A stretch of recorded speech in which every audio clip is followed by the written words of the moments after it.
Europska unija je naddržavna tvorevina koja oduzima suverenitet i čisto je pitanje zdravog razuma i logike da li je netko sposoban sam sobom upravljati i sam sebe voditi ili će to dati nekom drugom da umjesto njega radi. Znači, logika ovih koji zastupaju Europsku uniju je bolje da drugi nama upravlja.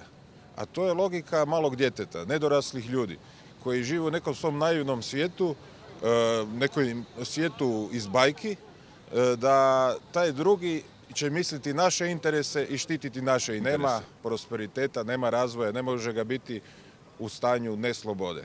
A na razini države, kad govorimo znači o državi, sloboda je državni suverenitet.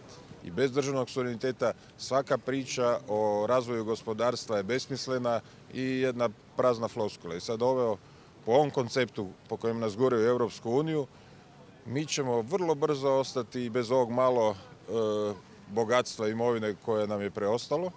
Dokaz za to nema boljega nego pogledati upravo ove zemlje Europske unije, od Grčke pa Španjolske, Portugala, Irske i sada najnoviji slučaj, najaktualniji je Italija, koja je jedna razvijena zemlja, jedna i može se reći visokokulturna zemlja sa tradicijom i industrializacijom relativno visokom, uvijek je bila u svjetskom vrhu, u koje je stanje došla da se provode mjere štednje, da se provode te gospodarske sankcije nad ljudima, a sve da bi se promicao interes banaka i korporacija.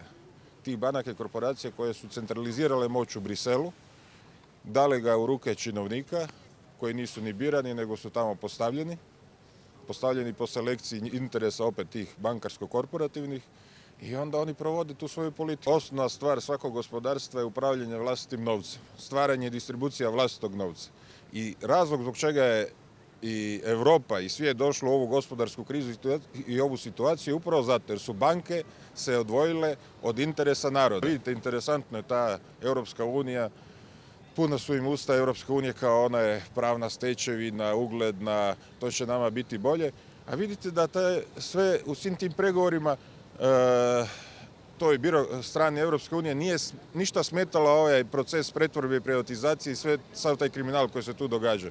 To im ni najmanje nije smetalo. A zašto? Zato jer se u tom procesu pretvorbe i privatizacije hrvatska imovina posredno prebacila upravo u ruke tih svjetskih moćnika, banaka i korporacija.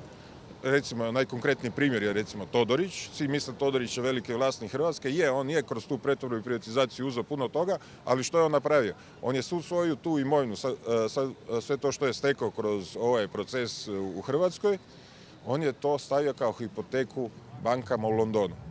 Prema tome, te banke su faktički vlasnik cijele Todorićeve imovine i on mora njima otplaćivati velike rate kredita i dok ne plati zadnju ratu, one drže sve to skupa, odnosno preuzimaju ako ne uspije platiti. Ako podignu kamatne stope, ako nastane neka kriza, znači sve banke uzimaju. Znači, to je taj posredni način kako su one uzele hrvatski teritorij. Jer ono što je Todorić dobio za 1 kunu cijelu Baranju kad je preuzeo Belje, i odmah je stavio to kao hipoteku kod banaka. I to je ta metodologija kako one rade, ponavljam, ne samo u Hrvatskoj, tako su odradili po cijeloj Europi i po cijelom svijetu. I tome se treba suprotstaviti, a jedini pravi instrument to je suverena država. Znači da mi kao država imamo svoj zakon i kažemo ovo što je bilo napravljeno, to se sankcionira, zato postoje i sudovi. Sudovi nisu neka privatna izmišljotina, znači oni radi legalno pod zakonom države i tako to funkcionira. Sposobni smo, pametni smo narod i ne smijemo se dati uvjeriti što nam sustavno kroz medije pokušavaju napraviti da smo nesposobni i da trebaju drugi nama upravljati. Nije točno. Ti koji to govore neka se onda maknu. Ako se oni ne smatraju sposobnim, neka odu, pa neka puste onima koji znaju, koji imaju srce i koji su se i dokazali u tome. Ali ko nas vodi u tu Europsku uniju, masonsku Europsku uniju? Vode nas znači, sinovi onih koji su nekada bili za Jugoslaviju, za Tita, za partiju, protiv Hrvatske države. Pa otac od Ive Josipovića bio je poznati komunista, protivnik Hrvatskog proljeća. Danas je njegov sin, znači Ivo Josipović, predsjednik Hrvatske države. Radomir Čačić također je dijete poznatog komunista koji je također bio protiv Hrvatskog proljeća ili pobornik Jugoslavije. Zoran Milanović također je sin komuniste i njegov djeda je bio poznati partizan u Sinju, okolici Sinja. glavicama. Ulaskom Hrvatske u Europsku uniju, hrvatski narod je osuđen na svoju propast i u konačnici na svoj nestanak. To vam mogu obrazložiti sa više razloga i argumenata, jer po ovome što je potpisano, a što se krije od hrvatskog naroda, stranci mogu nesmetano naseljavati Hrvatsku državu i imati jednaki pravo glasa kao i hrvatski čovjek, a to znači, pošto Hrvata ima trenutno u Hrvatskoj negdje oko 4,5 milijuna, a Europska unija broji preko 500 milijuna stanovnika, možete sami izračunati što to znači.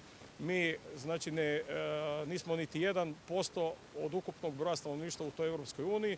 Znači kada oni nas nasele, a naselit će Hrvatsku, hrvatski narod će biti manjina i o ničemu više neće moći odlučivati u svojoj domovini. Ne smijem ne zaboraviti, odnosno ne kazati da se nameću istospolne zajednice, što je hrvatskom čovjeku kao kršćanskom čovjeku je totalno neprihvatljivo, a to nažalost u Europskoj uniji i dalje funkcionira kao neka velika vrijednost koju oni nazivaju ljudskim pravima, a to je za svakog normalnog čovjeka čista perverzija i upereno protiv Boga. Svaki narod koji ne tiska svoj novac, on je robovski narod, jer sva vlast pripada onoj strukturi ljudi, u ovom slučaju masoneriji, koja tiska novac, a taj novac se zove sada euro, a hrvatski novac je kuna kojeg mi moramo braniti po svaku cijenu, jer ako izgubimo svoj novac, znači izgubili smo i gospodarski suverenitet, znači drugi će odlučivati o svemu što će se kupovati, po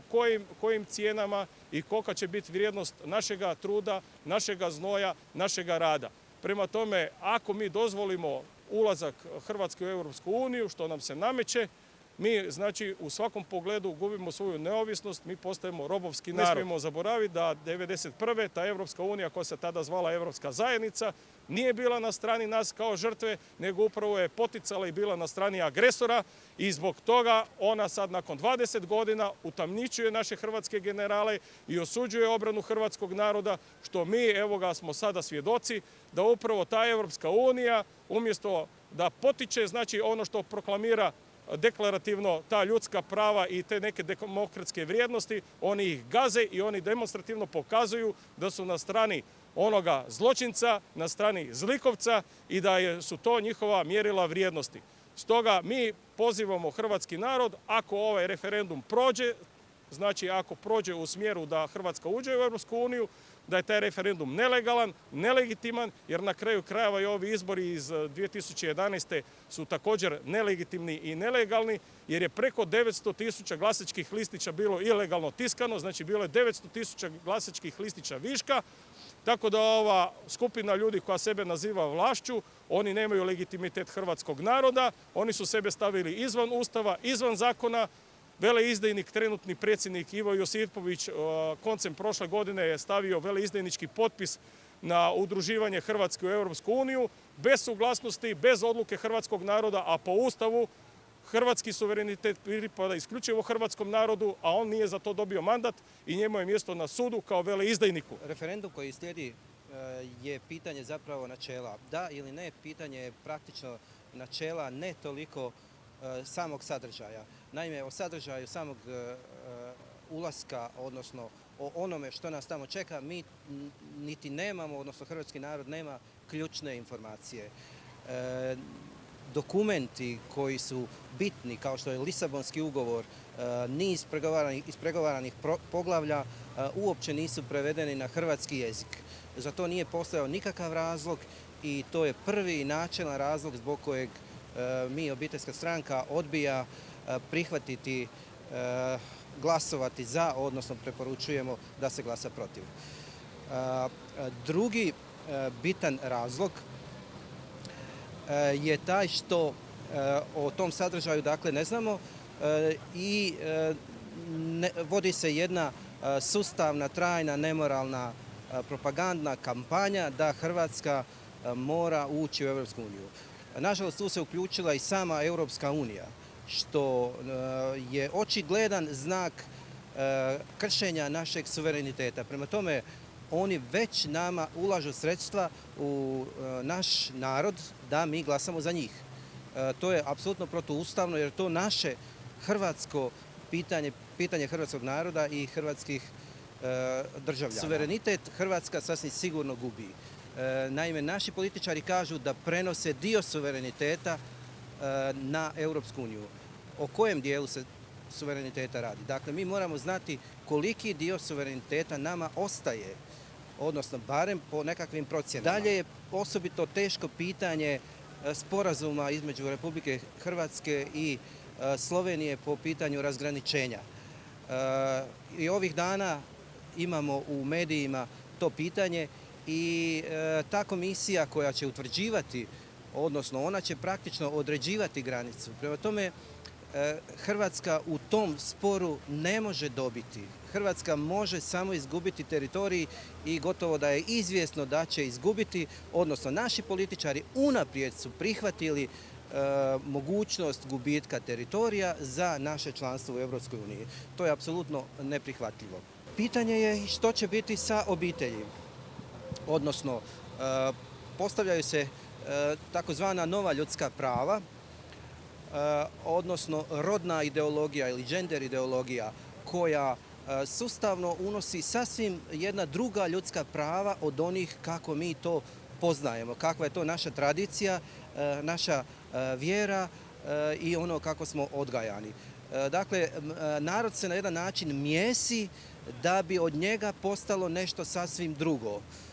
I u našu mladež se unose takvi sadržaji da će oni sasvim na drugi način shvaćati čovjeka, njegovu osobnost, brak, obitelj i tako dalje. Iako je to područje navodno pridržano zemljama članicama Europske unije, mi svakodnevno praktično vidimo kako se upravo u tom području intervenira i kako Europska unija kod nas ulaže izuzetno velika sredstva u razne udruge koje onda promiču upravo takve sadržaje i takva navodna ljudska prava. Prema tome, očito da to ipak nije pridržano zemljama članicama, nego se na zemlje članice vrši pritisak. Vidimo najnoviji primjer Mađarske u kojem se na mađarsku vladu upravo u tom području vrši pritisak da Mađarska odustane od reformi ustava u kojima bi dala snažnu ulogu obitelji, braku kao čvrstoj zajednici i trajnoj zajednici između muškarca i žene.